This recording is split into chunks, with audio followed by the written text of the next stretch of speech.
बात करते हैं प्रदूषण की। राजधानी दिल्ली का बुरा हाल है, हवा का जो स्तर है वो बेहद खराब श्रेणी में पहुंचा है। गंभीरता का आलम यह है कि अहम बैठक हुई, लेकिन इस सबसे अहम बैठक में सबसे अहम अधिकारी नहीं पहुंचे। देखिए रिपोर्ट। दिल्ली में ठंड बढ़ने और हवा की गति कम होने के साथ प्रदूषण बढ़ने लगा। साथ ही दिल्ली से सटे हरियाणा से पराली जलाने की तस्वीर भी सामने आने लगी। दिल्ली का एयर क्वालिटी इंडेक्स 300 के पार चला गया, यानी बहुत खराब। Commission for air quality management ने ग्रेड 2 के तहत और पाबंदी लगाने का फैसला किया था। ये पाबंदियां किस तरह सख्ती से लागू कराई जाएं, इसके लिए दिल्ली के पर्यावरण मंत्री गोपाल राय ने सोमवार दोपहर अहम बैठक बुलाई, लेकिन इस बैठक में पर्यावरण सचिव, डिविजनल कमिश्नर और पीडब्ल्यूडी सचिव जैसे अहम और आला अधिकारी पहुंचे ही नहीं। गोपाल राय के मुताबिक जूनियर अधिकारियों के साथ बैठक करनी पड़ी। हमारे पर्यावरण विभाग के सेक्रेटरी वही नहीं आए, डिविजनल कमिश्नर जो एक इम्पॉर्टेंट रोल इसमें प्ले करते हैं वो भी नहीं थे, एमसीडी के कमिश्नर भी नहीं थे, पीडब्ल्यूडी के सेक्रेटरी नहीं थे, और कई विभागों से डिविजनल कमिश्नर के यहाँ से एक साउथ डिस्ट्रिक्ट का एक एसडीएम आया मीटिंग ज्वाइन करने। साउथ डिस्ट्रिक्ट का एक एसडीएम पूरे दिल्ली के अंदर कैसे कोई निर्णय इंप्लीमेंट करा सकता है? मेरा ये कहना है कि सीनियर अधिकारी अगर इसको अपनी प्रायोरिटी में नहीं लेते हैं तो इम्प्लीमेंटेशन संभव नहीं है। मीटिंग से नदारद रहने के मामले पर अधिकारियों का अभी तक कोई पक्ष सामने नहीं आया है। हालांकि इस बैठक में कुछ फैसले लिए गए। 13 हॉटस्पॉट के अलावा 8 और लोकेशन पर प्रदूषण बहुत ज्यादा पाया गया है, वहां विशेष टीम तैनात की जाएंगी। डस्ट कंट्रोल के लिए अभी तक केवल पानी का छिड़काव हो रहा था, अब पानी में डस्ट सप्रेसेंट मिलाया जाएगा ताकि डस्ट देर तक बैठी रहे। 25 अक्टूबर से रेड लाइट ऑन गाड़ी ऑफ कैंपेन शुरू किया जाएगा। प्रदूषण, जिस मुद्दे पर राष्ट्रीय राजधानी दिल्ली में इतनी चिंता हो रही है, मीडिया हेडलाइन बना रहा है, उस मुद्दे पर भी जब बैठक होती है तो आला अधिकारी बैठक में नहीं पहुंच रहे, तो यह सवाल उठना लाजमी है कि आखिर दिल्ली की गवर्नेंस चल कैसे रही है। दिल्ली से अपने कैमरा सहयोगी मोहम्मद मुरसलीन के साथ मैं शरद शर्मा, एनडीटीवी इंडिया।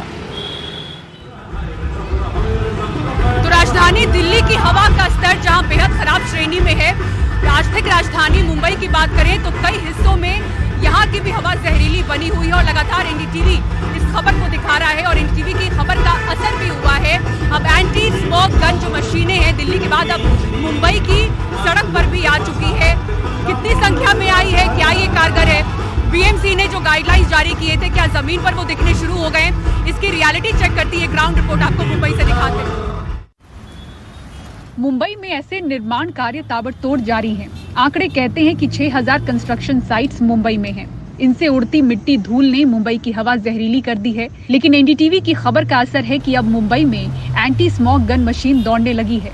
आर्थिक राजधानी मुंबई शहर में लगातार प्रदूषण की खबरें सुर्खियां बनी हुई हैं और एनडीटीवी की खबर का असर ही एक तरह से कहेंगे कि अब देखें मुंबई की सड़कों पर जिस तरह से दिल्ली में नजर आती थी, अब एंटी स्मॉग गन नजर आ रही है, यानी कि पानी का छिड़काव खासतौर से उन जगहों पर किया जा रहा है जहां कंस्ट्रक्शन का निर्माण का कार्य चल रहा है। तो जो एंटी स्मॉग गन ये मशीन है वो किस तरह से काम करती है? इसे धुंध गन या वाटर कैनन भी कहा जाता है। आसमान में फैले धुंध के कणों को हटाने का काम करती है।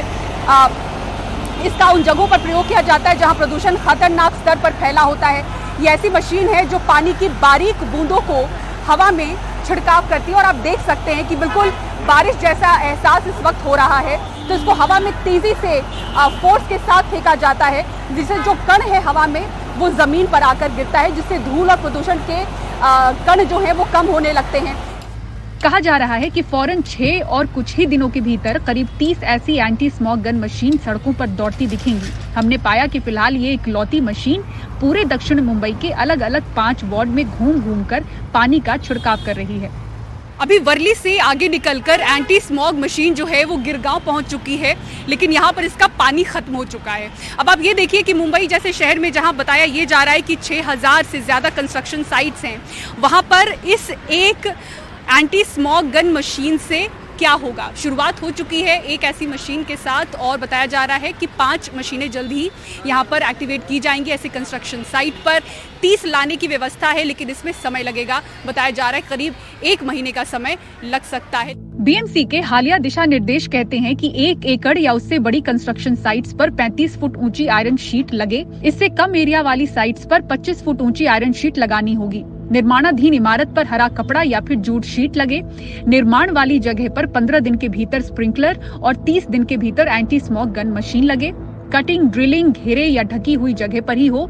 साइट्स पर सीसीटीवी कैमरे लगे हों और जहां ये नियम लागू न होते दिखे वहां निर्माण कार्य को फौरन बंद किया जाए। मुंबई के वायु गुणवत्ता की बात करें तो वो खराब श्रेणी में दिखती है, खासतौर से दिवाली के बाद दिसंबर और जनवरी महीने में। लेकिन एक तस्वीर आपको हम मुंबई के मरीन ड्राइव से टॉप एंगल की भी दिखाते हैं कि किस तरह से धुंध की वजह से ये इमारतें नजर नहीं आ रही हैं। तो प्रदूषण का ये स्तर जो मुंबई में है, आज भले ही वो एक मॉडरेट कैटेगरी में नजर आ रहा हो, लेकिन अक्टूबर में कई दिनों में ऐसा हमने देखा है कि यहाँ पर खराब श्रेणी में हवा रही है और इसके लिए सबसे ज्यादा जिम्मेदार है यहाँ पर चल रहा कंस्ट्रक्शन का काम। बीएमसी की महत्वाकांक्षी ये जो प्रोजेक्ट है कोस्टल रोड, उसकी तस्वीरें आप देखें, लगातार यहाँ पर कंस्ट्रक्शन का काम चल रहा है। तो ये एक रियलिटी चेक हम आपको दिखाने की कोशिश कर रहे हैं। तो यहाँ पर कंस्ट्रक्शन का काम चल रहा है ये कोस्टल रोड का, और करीब समझिए ये 6.5 से 7 फुट ऊंची की आयरन शीट है। तो बीएमसी का ही ये कोस्टल रोड प्रोजेक्ट है और आयरन शीट की ऊंचाई करीब 7 फुट है। नियमतः 35 फुट होनी चाहिए। तो देखते हैं ये तब्दीलियां खुद कब बीएमसी करती है। मुंबई में मौजूदा वायु गुणवत्ता 127 AQI के साथ मध्यम श्रेणी में तो दर्ज की गई, लेकिन कुछ हिस्सों में खराब श्रेणी या फिर इसके करीब बनी रही। विपक्ष पूछ रहा है, महाविकास अघाड़ी सरकार के क्लाइमेट एक्शन प्लान का क्या हुआ? जब हमारी सरकार थी, महाविकास अघाड़ी सरकार थी, तो मुंबई क्लाइमेट एक्शन प्लान जारी किया था। वो आज भी बीएमसी के वेबसाइट पे है। दुर्भाग्य की बात यही है कि वो क्लाइमेट एक्शन प्लान पे इस सरकार ने, ये जो रेजिम है, सरकार तो नहीं है, जो कुछ व्यवस्था है, उसने कुछ भी कार्रवाई की नहीं, ना शुरुआत की। हमने शुरुआत करी थी। पर्यावरणविद भी सवाल उठा रहे हैं। आप कोस्टल रोड के साइड पे जाएंगे तो बाजू के बिल्डिंग में वो लोग खिड़की नहीं खोल सकते, इतना धूल है। पूरा मुंबई में रोड डगअप है, कुछ मेट्रो का काम चल रहा है, फ्लाईओवर का काम चल रहा है, कुछ ना कुछ पूरा गवर्नमेंट पूरा मुंबई को खोद के रखा है। एक कहावत है कि मुंबई में रह के ऐसा दिखता है कि मुंबई अभी अंडर कंस्ट्रक्शन है और हमको पोजीशन पहले ही मिल गया। ये मुंबई का बुरा स्थिति है। हमारे पीछे जो आप ये निर्माणाधीन इमारतें देख रहे हैं, ऐसे आधे अधूरे नहीं बल्कि दिशा निर्देश ये कहते हैं कि पूरी इमारत को या तो हरे कपड़े या फिर जूट की शीट से कवर करना होगा ताकि धूल उड़कर बाहर ना आए, हवा में ना फैले। अब ये दिशा निर्देश पालन उसका हो रहा है या नहीं, उसके लिए मुंबई के जो कुल 24 वार्ड्स हैं वहां पर 50 स्क्वाड को तैनात करने की बात कही जा रही है। और नियमतः हर दिन ये स्क्वाड कंस्ट्रक्शन साइट पर जाएंगे और देखेंगे कि नियमों का पालन हो रहा है या नहीं, और अगर नहीं हो रहा है तो वो वीडियो बनाएंगे और फिर नोटिस जारी कर उस कंस्ट्रक्शन को वहीं पर रोका जाएगा, भले ही वो सरकारी साइट हो या फिर गैर सरकारी कंस्ट्रक्शन साइट। बीएमसी के नए गाइडलाइंस यही कहते हैं। अब जमीन पर इसका पालन हो रहा है या नहीं, हमारी भी नजर इस पर बनी रहेगी। मुंबई से कैमरा पर्सन अमित पवार के साथ पूजा भारद्वाज, एनडीटीवी इंडिया। और आइए बात करते हैं दशहरा की, दिखाते हैं आपको मैसूर की तस्वीरें। दशहरा कल धूमधाम से इस पर्व को मनाया जाएगा, लेकिन मैसूर की तस्वीरें खास होती हैं और यहाँ का दशहरा पर्व भी खास है। इसमें राम नहीं होते, रावण का पुतला नहीं फूंका जाता। दरअसल ये जुड़ा होता है महिषासुर राक्षस के वध से। आपको दिखाते हैं ये खबर। ये 10 दिन का त्योहार होता है और 10वें दिन विजयदशमी को समाप्त होता है। हर साल की तरह इस बार भी मैसूर में जबरदस्त रौनक दिखाई दे रही है। भव्य मैसूर एयर शो की शुरुआत हो गई है, दूर दूर से लोग इसे देखने आ रहे हैं। मैसूर पैलेस को खूबसूरती से सजाया गया है, इसी के साथ ही पूरा शहर चमकदार लाइटों से जगमग। तकरीबन 1.5 साल के बाद हिजाब विवाद कर्नाटक में फिर शुरू हो गया है। हालांकि इस बीच तय हुआ है कि 28 और 29 तारीख को होने वाली परीक्षा में हिजाब पर रोक नहीं होगी। हालांकि दक्षिणपंथी हिंदू संगठन इसका विरोध कर रहे हैं। देखिए निहाल किदवई की रिपोर्ट। कर्नाटका एग्जामिनेशन अथॉरिटी की 28 और 29 अक्टूबर को होने वाली परीक्षा में हिजाब पर रोक नहीं होगी। हिंदू संगठन इसका विरोध कर रहे हैं। मुझे लगता है कि जो लोग विरोध कर रहे हैं उन्हें नीट परीक्षा के दिशा निर्देशों को जानना चाहिए। मुझे नहीं पता कि वो इससे मुद्दा क्यों बना रहे हैं। नीट परीक्षा के लिए लोगों को हिजाब पहनने की अनुमति है, इसलिए KEA के लिए भी ऐसा करने में कुछ भी गलत नहीं है। So KEA also there's nothing wrong. लेकिन हिंदू संगठन इस तर्क से सहमत नहीं। हिंदू जनजागृति समिति KEA द्वारा पारित आदेश संविधान के खिलाफ है। ये संविधान का अपमान है। आदेश को रद्द करना होगा। ये अल्पसंख्यक समुदाय को खुश करने का एक प्रयास है। कर्नाटका एग्जामिनेशन अथॉरिटी कॉरपोरेशंस और राज्य के कुछ निगमों में बहाली के लिए परीक्षा लेने जा रही है। अथॉरिटी ने साफ कर दिया है कि जो महिलाएं हिजाब पहनकर परीक्षा देने आएंगी उन्हें परीक्षा केंद्रों पर 1 घंटे पहले आना होगा ताकि उनकी सही ढंग से स्क्रीनिंग की जा सके।